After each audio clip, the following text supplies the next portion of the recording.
Hello বন্ধুরা, দেখুন এই যে দেখে বলে জামরুল গাছ, কত সুন্দর জামরুল হয়েছে। এটা হচ্ছে আপনার লাল যে জামরুল, এটা হয়েছে আপনার সাদাটা। দেখেন বন্ধুরা, কত সুন্দর জামরুল হয়েছে। এই যে দেখেন কত সুন্দর জামরুল।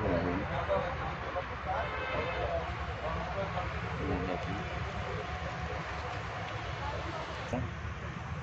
এটা হয়েছে আপনার মাইটো কালার, আবার এইটা হয়েছে এক কালার। দেখেন আবার এই একটা আছে সাদা, সাদা। এটা হয়েছে